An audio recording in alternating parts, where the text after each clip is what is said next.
Joining me tonight are three men that have been sounding the alarm and I think paid a pretty big price for it.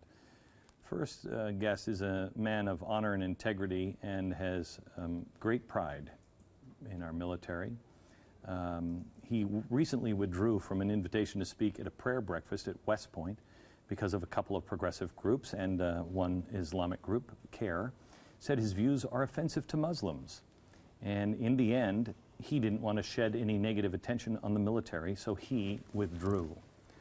We invite him here today with pride, and we are honored to have him here and honored to call you friend, sir. I have not heard anything from you that has ever been dishonorable.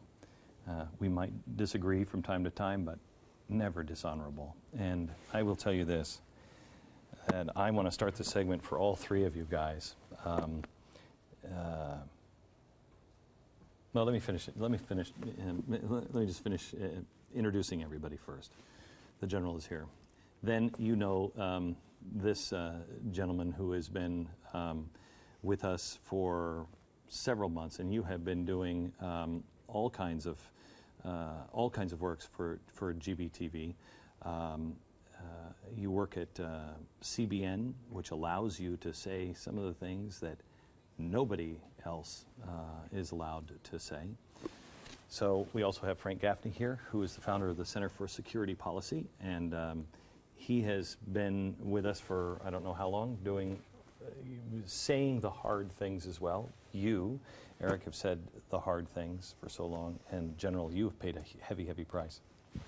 When we were in the break, I brought out this scripture because this is the scripture, and I don't think I've ever shared this before. This is a scripture 5 or 7 years ago I read, and it spoke to me and scared the living daylights out of me because, and I bet you all three have had similar experiences. When I read it, I realized, oh, crap, it's talking to me. And I want to give it. It's Ezekiel 33. The word of the Lord came to me and said, Son of man, speak to your people and say to them, when I bring the sword against a land, and the people of the land choose one of their men and make him their watchman, and he sees the sword coming against the land and blows the trumpet to warn the people. Then if anyone hears the trumpet but does not heed the warning, and the sword comes and takes their life, their blood will be on their own head. Since they heard the sound of the trumpet but did not hear the warning, their blood will be on their own head. If they had heeded the warning, they would have saved themselves.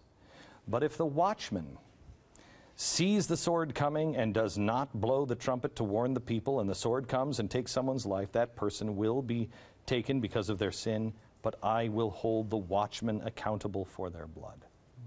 And I did the calculation in my head in about 10 seconds about how many people could have heard the trumpet that I could have blown. And I take that seriously, and I think you guys do as well. In general, I know you do, because of the personal cost that you have recently taken. Before we get into what's coming, and you guys are going to help us kind of go through all of this, do you want to comment at all on what's happened to you at West Point? Well, Glenn, first of all, let me say that I use that scripture in a lot of my presentations because I do believe that we are called to be watchmen as people of faith. I was asked to speak at West Point at a National Day of Prayer. The Council of American Islamic Relations, combined with a couple of atheist groups, as well as the Military Freedom Foundation, came out in strong opposition against me.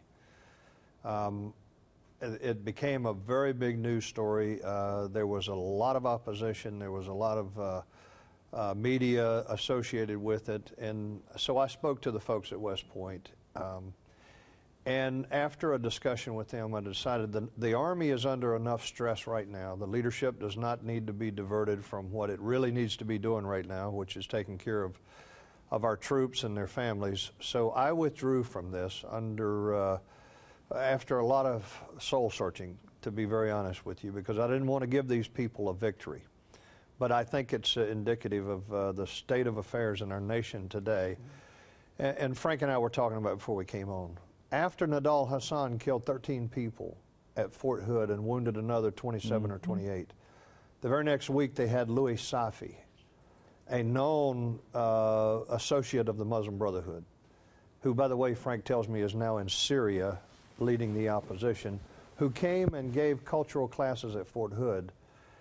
But tolerance does not go both ways. So I'll leave it at that. Frank, tell me about that. I mean, I tell you something. I've never been so offended in my life when they called that a workplace shooting. I mean, what is wrong with us? What is wrong with us? And it's not just the administration. It's all of us. We're all in this. We all saw it. We're not going to be excused for that. We saw it.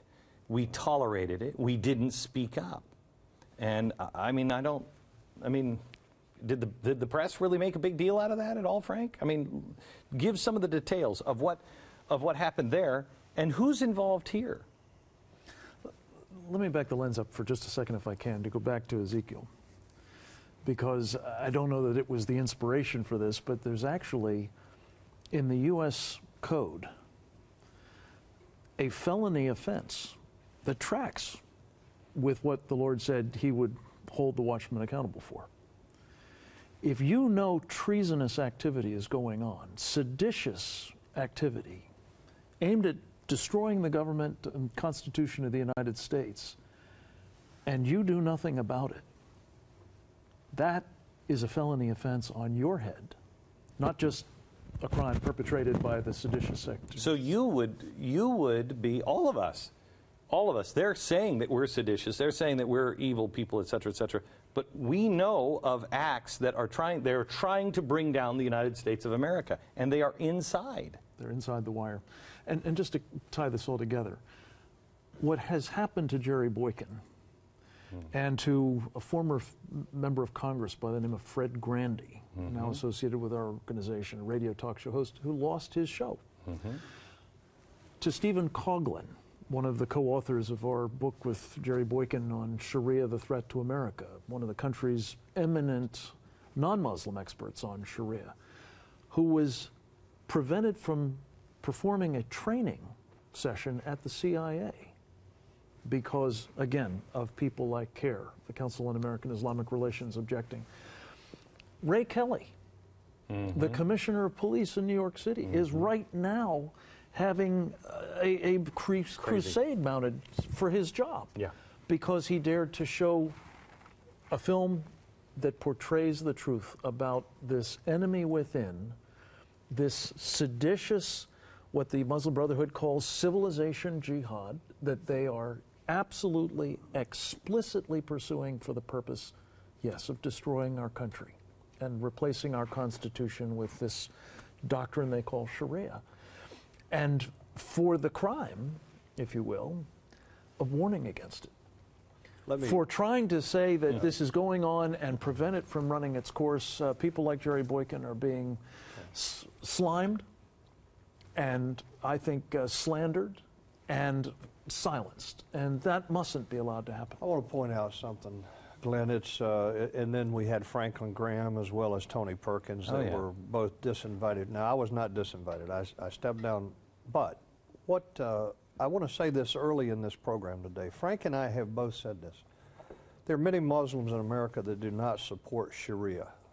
That do not want Sharia. And what we have said consistently is they are our natural allies. They are the people we need to engage and give them a voice. They have no voice today. And even people like a very courageous man named Zuhdi Jasser in Phoenix has tried to be a voice for these that reject Sharia. But Frank and I have said consistently we need to reach out to them, not to the front groups for the Muslim Brotherhood like the Council of American Islamic Relations and all of the other unindicted co-conspirators from the Holy Land Foundation. They're in bed. I mean, they're so deeply in the Pentagon. They're in the administration. Absolutely. They're at all levels. They're in our media. They're in our media. I'm really close to telling a story that I haven't told before. I better check with some people before I tell that story. I'm telling you, they're deeply in our media. Absolutely, and not only the media, Glenn, but the government. The Obama administration knows This administration has made a conscious decision, as Frank has said, as Jerry has said so eloquently. They've made a conscious decision to embrace the Muslim Brotherhood. They know what the Brotherhood is all about. They know about the Brotherhood's goals for America. Our own government, Glenn, in 2004, uncovered Muslim Brotherhood documents in a home just 10 minutes from Washington, D.C., of a leading Muslim Brotherhood operative. They have the Brotherhood's blueprint for America. That blueprint says, destroy America from within. The FBI, our government, has this in their possession, so they know. It's not naive. They're making a conscious decision to empower the Muslim Brotherhood. You said to me, I think a week ago, I said, I'm very concerned about the military. And I'm concerned that things are happening, that there are people inside. And you said, have faith in our military. And I know you pulled out yourself, but I have to tell you something. If I'm on the other side of that table, if I still have control of the military, if I still have that shield of the military, I stand and I say, excuse me, but we will have people here who are good, decent Muslims, and they can pray, and we can have people who disagree and point out that our enemy is trying to destroy us, and it is radical Islam, period. Where are those people? Remember this, one of the fundamental tenets of our form of government is civilian control of the military. The military reflects the policies of the administration. So what you're seeing now, I think, is the... Let me go here then. I have to take a break. They're yelling at me, so I took my earpiece out. Let me go here. Back to what you said and answer. At what point are we in so much trouble that you can't let people dismantle it anymore because we're in trouble? They are dismantling us from the inside. We know it. We have their documents. We have their names. We have everything. We have their evidence all over the world and their own words. At what point does somebody say, this is treason and there's no more blood to let here, or this patient's not going to get up off the table? We'll start there next.